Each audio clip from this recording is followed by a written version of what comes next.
پورے ماہ کا، جی ہاں پورے رمضان کا اعتکاف، اور اعتکاف کی تو کیا بات ہے۔ نبی پاک علیہ الصلوۃ والسلام فرماتے من اعتکف ایمانا و احتسابا غفر له ما تقدم من ذنبہ، میرے آقا فرماتے جس نے ایمان کی حالت میں نیکی حاصل کرنے کے لیے، اللہ کی رضا حاصل کرنے کے لیے اعتکاف کیا، اس کے پچھلے سارے گناہ معاف کر دیے جاتے ہیں۔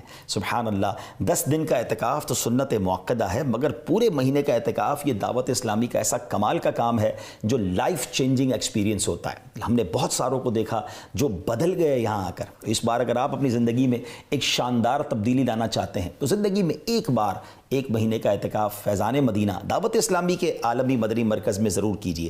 آج میں کچھ گائیڈ لائن لے کر آیا ہوں، کچھ ایسی ویڈیو ہے جو آپ کو یہ گائیڈ کرے گی کہ آپ کیسے دعوت اسلامی کے عالمی مدنی مرکز میں اعتکاف کر سکتے ہیں، ملک اور بیرون ملک میں۔ جی ہاں، دنیا بھر سے لوگ یہاں اعتکاف کرنے آتے ہیں، اور ہاں یہ بھی یاد رکھیے گا سیٹس لمیٹڈ ہیں، تو جلدی کرنی ہے، اپنا رجسٹریشن جلدی کروانا ہے۔ تو آج اس گائیڈ ویڈیو کو ذرا غور سے دیکھ لیجئے تاکہ اس اعتکاف میں آپ کے لیے کچھ آسانی رہے، کچھ ہدایات آپ کو حاصل ہو جائیں۔ الحمدللہ پہلی رمضان سے یہ انٹرنیشنل اعتکاف عالمی مدنی مرکز میں شروع ہونے جا رہا ہے، اور اس کے لیے کچھ ضروری معلومات آپ کو میں دے دیتا ہوں۔ سب سے پہلے آپ کو رجسٹریشن کروانی ہوگی، اور تاکہ آپ کی رجسٹریشن ہو جائے تو ہمیں پتہ چل جائے کہ آپ آ رہے ہیں، تو آپ سب کے لیے ہم انتظامات کر سکیں۔ تو آپ کو آپ کا رجسٹریشن نمبر بھی دیا جائے گا۔ اب رجسٹریشن کرانے کا طریقہ کیا ہے کہ الحمدللہ دنیا بھر کے عاشقان رسول کے لیے ہم نے ایک آن لائن رجسٹریشن کا طریقہ متعارف کرا دیا ہے۔ آپ اسکرین پر ایک لنک بھی دیکھ رہے ہوں گے اور ایک بار کوڈ بھی دیکھ رہے ہوں گے۔ اس بار کوڈ کے ذریعے یا اس لنک کے ذریعے آپ اپنی رجسٹریشن کروائیے، اس فارم پر اپنی پوری معلومات ہمیں دے دیجئے، اور ہاں جب اس فارم کو آپ فل اپ کریں گے تو اس کے بعد آپ نے اپنے نگران سے، علاقائی جو دعوت اسلامی کے ذمہ دار ہوتے ہیں، ٹاؤن نگران یا اس سے اوپر کسی بھی ذمہ دار سے آپ نے تصدیق کروانی ہے۔ ان کی اپروول کے بعد جب یہ فارم ہم تک پہنچ جائے گا تو ہماری طرف سے آپ کو انشاءاللہ ایک اپروول کا میسج آ جائے گا کہ جناب آپ کا فارم کمپلیٹ ہو گیا ہے، آپ کی رجسٹریشن کمپلیٹ ہو گئی ہے، اور آپ کو الحمدللہ دعوت اسلامی کے عالمی مدنی مرکز اعتکاف میں شرکت کی الحمدللہ اپروول مل چکی ہے۔ پھر جب آپ عالمی مدنی مرکز تشریف لانا چاہیں، جہاز کے ذریعے آئیں، ٹرین کے ذریعے آئیں، تو اپلیکیشن پر، گوگل میپ پر بھی آپ جب فیضان مدینہ لکھیں گے تو انشاءاللہ امید ہے آپ آسانی سے فیضان مدینہ پہنچ جائیں گے۔ مگر یاد رہے کہ 20 شعبان المعظم سے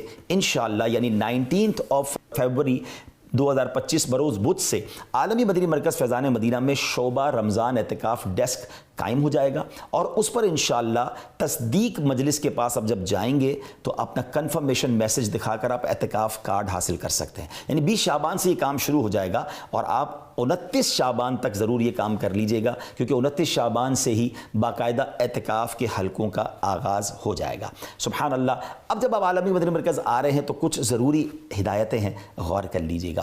پیکنگ آپ نے کرنی ہے، اپنے ساتھ سامان لانا ہے، بہت سارا سامان نہ لے کر آئیں۔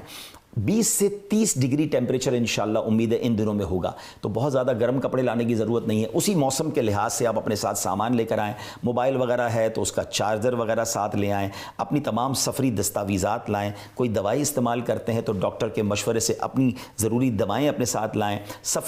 اچھا سفری حالت والا بیگ آپ کے ساتھ ہونا چاہیے۔ ضرورت کے جو آپ کے رابطے ہیں وہ آپ کے پاس ہونے چاہیے۔ بہت زیادہ قیمتی سامان لے کر نہ آئیں تاکہ سنبھالنے میں آپ کو مشکل نہ ہو۔ اور ہاں، اگر آپ یہاں پر اپنے کچھ قیمتی سامان کی حفاظت کروانا چاہتے ہیں تو ہمارے یہاں امانت مکتب بھی موجود ہوگا، جس میں آپ اپنا سامان رکھوا کر اس کی کوئی پرچی لے لیں گے تاکہ ضرورت پڑنے پر آپ اس کو بعد میں بھی استعمال کر سکیں گے۔ اسی طرح انشاءاللہ آپ جب ویسے عالمی مدنی مرکز فیضان مدینہ میں آئیں گے تو آتے ہی آپ کو انشاءاللہ حفاظتی امور کے معاملات سے گزرنا ہوگا، اور یہ ہم سب کی حفاظت کے لیے نا، ایئرپورٹ پر بھی جاتے ہیں وہاں بھی چیکنگ ہوتی ہے، ہم بھی چاہتے ہیں کہ یہاں ماحول بہت زیادہ حفاظتی امور کے ساتھ رہے، سیکیور رہے، تو آنے والوں کو مرحبا کہا جائے گا۔ کچھ سیکیورٹی کے معاملات سے سامان وغیرہ کی چیکنگ ہوگی، مجھے امید ہے آپ اس میں بھی خوش دلی کے ساتھ تعاون فرمائیں گے۔ عالمی مدنی مرکز میں آپ کو مرحبا کہتے ہیں۔ اور ہاں، اعتکاف کے اندر جو ایج لمٹ ہے 18 سال سے لے کر 50 سال کی عمر کے عاشقان رسول کو مرحبا کہتے ہیں۔ اسی عمر کے اسلامی بھائیوں کو اعتکاف میں بیٹھنے کی اجازت ہوگی۔ ایک اور بات، اگر آپ کسی ایسی بیماری میں ہیں جس میں آپ کو لگتا ہے کہ آپ کی وجہ سے دوسروں کو بھی تکلیف ہو سکتی ہے، تو براہ کرم آپ عالمی مدنی مرکز میں تشریف نہ لائیں، کیونکہ یہاں دنیا بھر سے لوگ آئیں گے، ہزاروں کی تعداد میں لوگ ہوں گے۔ ہمیں یہ بھی تو خیال رکھنا ہے نا کہ میری وجہ سے کسی اور کو بھی تکلیف نہ پہنچے۔ تو امید کرتا ہوں کہ اس بات کا آپ خیال رکھیں گے، اور ایسے بیمار اسلامی بھائیوں کو ذمہ داران بھی اور گھر والے بھی کوشش کریں کہ اس ہیوج اعتکاف میں جہاں بڑا کراؤڈ ہوتا ہے وہاں نہ بھیجیں, کہیں میری وجہ سے دوسرے عاشقان رسول کو بھی تکلیف نہ ہو. امید ہے آپ اس بات کا بھی خیال رکھیں گے. اسی طرح انشاءاللہ آپ نے اپنی بنیادی ضرورت کی چیزیں لینی ہیں. یہاں پر انشاءاللہ آپ کو واش رومز کی اور ٹوائلٹس وغیرہ کی مخصوص جگہ پر جو سہولت ہے وہ بھی آپ کو الحمدللہ یہاں میسر ہوگی. اور ہاں, فیضان مدینہ میں یہاں کے وضو خانے اور ٹوائلٹس میں کپڑے دھونے کی اجازت نہیں ہوگی. یہاں پر الحمدللہ مناسب پیسوں پہ لانڈری کا انتظام ہے. اگر آپ کپڑے دھلوانا چاہتے ہیں تو وہیں سے پلیز آپ نے اپنے کپڑے انشاءاللہ واش کروانے ہوں گے. آپ کو ایک رجسٹریشن کارڈ دے دیا جائے گا, وہ لازمی بنوائیے گا, کیونکہ اسی کارڈ کی بنا پر آپ حلقوں میں بھی جا سکیں گے. جہاں پر آپ کو سحری افطاری کروائی جائے گی وہاں بھی آپ کو اس کارڈ کی ضرورت پڑے گی, اور ان مخصوص ایریاز میں جا کر جو مسجد میں مخصوص یوں سمجھیے کہ جگہ مختص ہے وہاں پر انشاءاللہ آپ کو سحری افطاری بھی پیش کی جائے گی انشاءاللہ عز و جل. یاد رہے کہ آپ نے باہر کا کھانا نہیں کھانا, آپ کے لیے سحری افطاری کا سادہ کھانوں کا انتظام ہوگا. ظاہر ہم پکنک پہ تو نہیں آ رہے نا, آپ کی صحت کا خیال رکھتے ہوئے کم مرچ مسالے والا اور نارمل کھانا آپ کو پیش کیا جائے گا, تاکہ آپ اس 30 دن میں جہاں تربیت بھی بہترین حاصل کر سکیں وہاں انشاءاللہ صحت مند ہو کر بھی واپس لوٹیں. تو آپ نے فیضان مدینہ میں باہر سے کھانا نہیں منگوانا ہے, اپنی صحت کا بھی خیال رکھنا ہے. اور ہو سکتا ہے کہ انتظامیہ کی طرف سے آپ کو باہر سے کچھ چیز لانے کی اجازت بھی نہ ملے, تو امید ہے آپ ناراض بھی نہیں ہوں گے اور اس بات میں بھی آپ ہمارے ساتھ تعاون فرمائیں گے انشاءاللہ. آپ سب کے لیے طبی سہولت کا الحمدللہ ہم نے اہتمام رکھا ہے. 24 گھنٹے یہ سہولت موجود ہوگی الحمدللہ. میڈیکل کیمپ ہوگا, ڈاکٹرز اویلیبل ہوں گے. دوران اعتکاف آپ کو ذرا بھی محسوس ہو رہا ہے کہ آپ کی طبیعت ٹھیک نہیں, تو پلیز ہم سے رجوع کیجئے.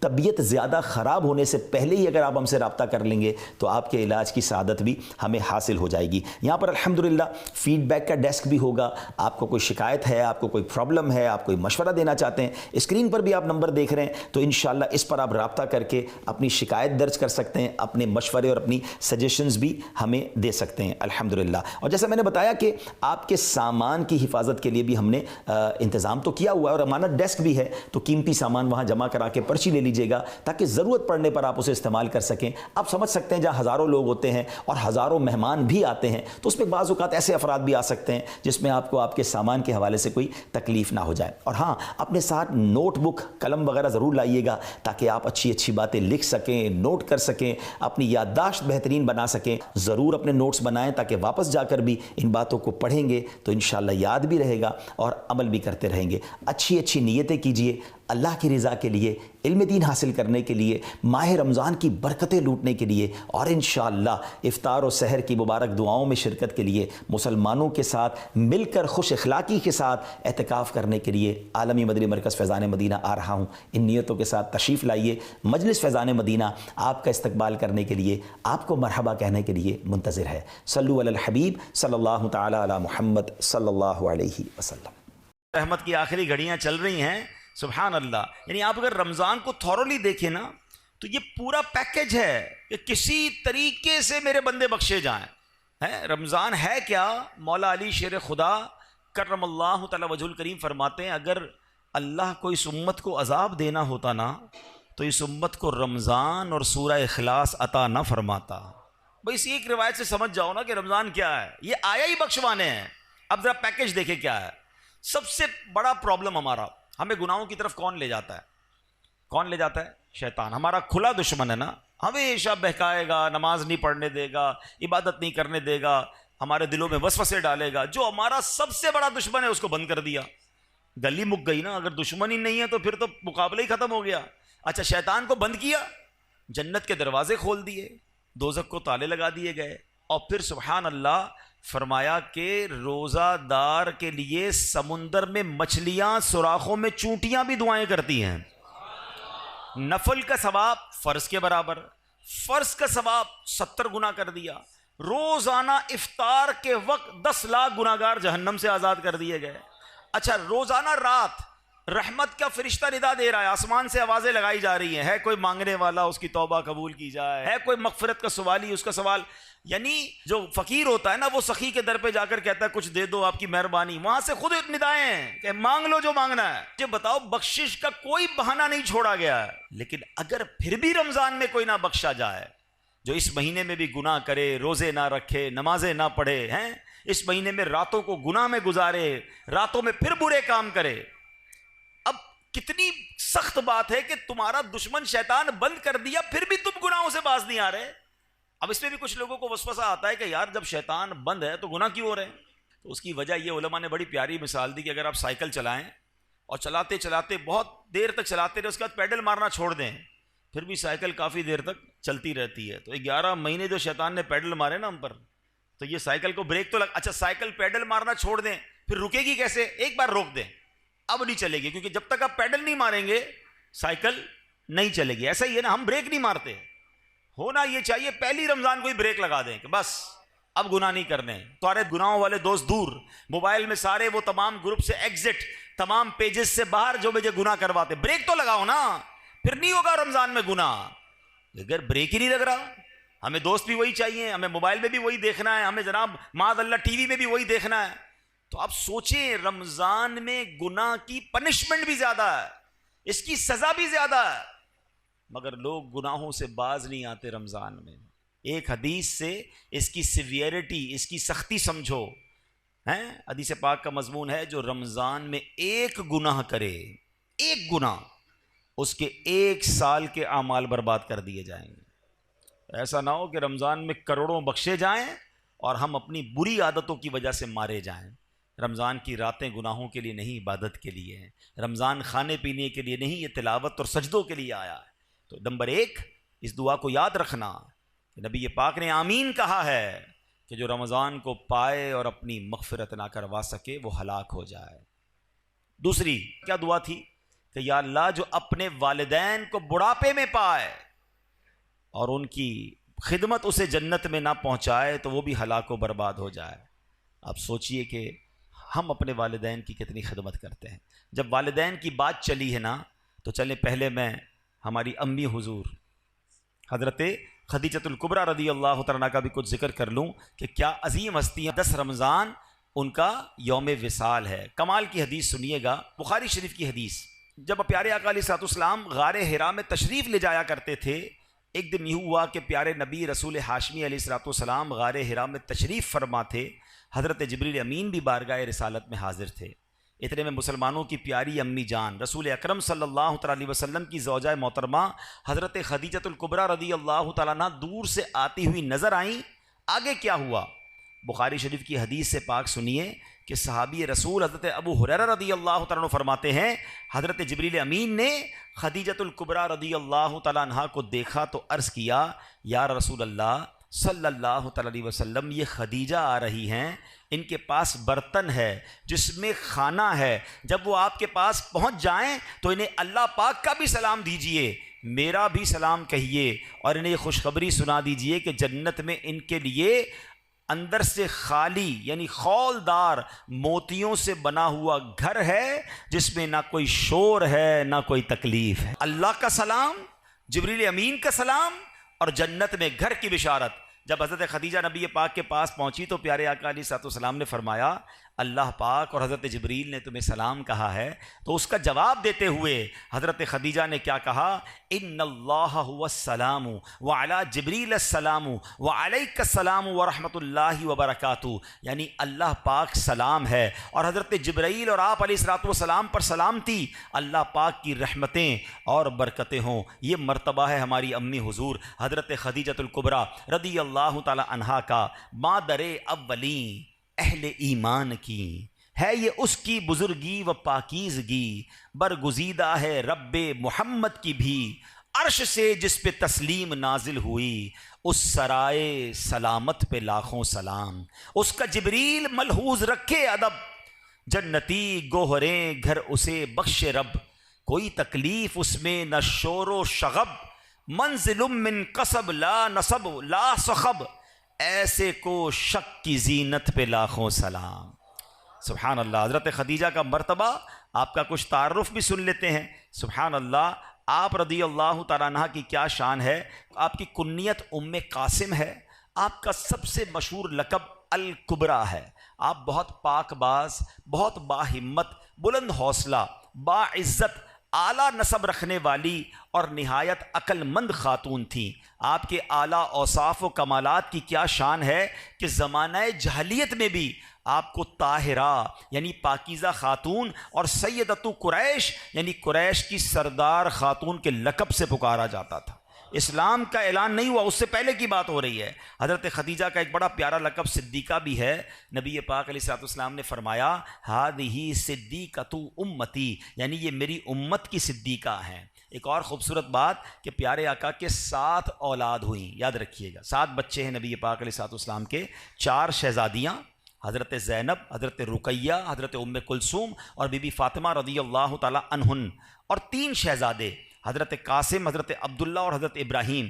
ان میں سے صرف حضرت ابراہیم جو تھے وہ حضرت ماریہ قبطیہ رضی اللہ تعالیٰ عنہ کے شہزادے ہیں، باقی ساری اولاد نبی پاک علیہ الصلوۃ والسلام کی وہ حضرت خدیجہ رضی اللہ تعالیٰ عنہ سے ہے، یہ یاد رہے۔ ایک اور خوبصورت بات کہ جب نبی پاک علیہ الصلوۃ والسلام نے ان سے نکاح فرمایا، پیارے آقا کی عمر مبارک 25 سال تھی، اور جب تک بی بی خدیجہ دنیا میں ظاہری حیات میں رہیں، میرے آقا علیہ الصلوۃ والسلام نے کسی اور سے نکاح نہیں کیا۔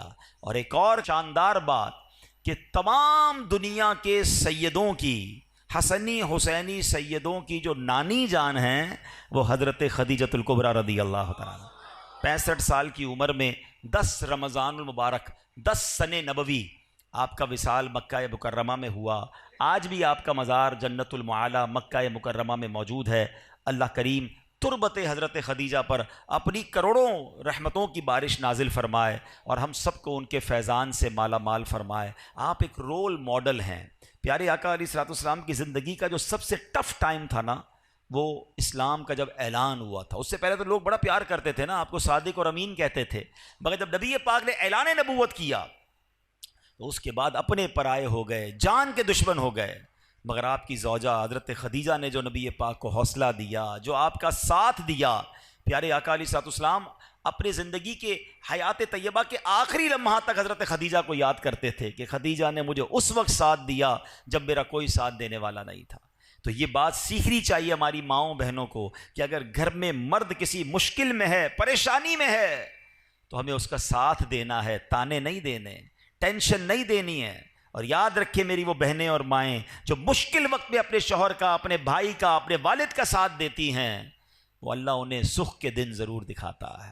اور جو ہم نے سنا حدیث، پھر آتے اس دعا کی طرف، حضرت جبریل نے دعا کی کہ جو اپنے ماں باپ کو بڑھاپے میں پائے اور مغفرت نہ کروا سکے وہ ہلاک ہو جائے، تو اس سے سوچنا یہ ہے، اس سے سمجھنا یہ ہے کہ ماں باپ کی کتنی خدمت کرنی ہے، ماں باپ کی کتنی دعائیں لینی ہیں۔ میں آج ایک تحدیث نعمت کے لیے، شاید کسی کو یہ بات ترغیب کے لیے مل جائے، اس لیے بیان کرنے جا رہا ہوں۔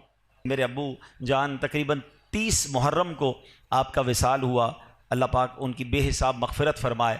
ہمیں یہ ضرور اطمینان ہے کہ محرم کے اسی مہینے میں عاشورے میں انہوں نے عمرہ بھی کیا تھا، اور حدیث پاک ہے کہ ایک عمرہ دوسرے عمرے تک گناہوں کا کفارہ ہے۔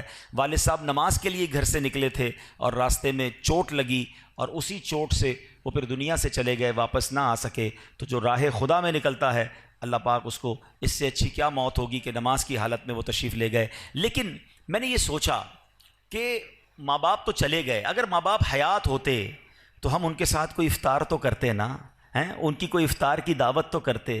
تو میں نے اور میرے بھائی نے مشورہ کیا کہ اب نہ امی ہیں نہ ابو ہیں، ان کی مسجدیں تو ہیں، تو کیوں نہ ہم وہاں جا کر قرآن خوانی کر کے ایک افطار اجتماع ان کے ایصال ثواب کا کریں، تاکہ ان کی روح کو ثواب پہنچے اور قبر میں بھی انہیں احساس ہو کہ انہیں بچے ان کے بھولے نہیں ہیں۔ یہ بات میں نہ کرتا، مگر میں اس لیے اس طرح کی بات کر رہا ہوں کہ شاید وہ لوگ جن کے ماں باپ چلے گئے ہیں ان کو ترغیب ملے کہ خدا کی قسم آج اگر آپ کے پاس ماں باپ ہیں، واللہ یو آر سو لکی، جس کے پاس ماں باپ بھی ہیں اور رمضان بھی ہے، آئے ہائے ہائے، اور کیا چاہیے تمہیں کہ ماں کے ساتھ افطار کرتے ہو، والد کے ساتھ افطار کرتے ہو، ماں کی دعائیں تمہارے ساتھ ہیں اور رب کی رحمتیں برس رہی ہیں، اس سے اچھی تو کوئی بات نہیں ہے۔ تو پلیز ماں باپ ہیں تو قدر کیجئے، دعائیں لیجئے، ان سے ان کو راضی کرنا، یہ تمہارے لیے جنت کا سامان ہے۔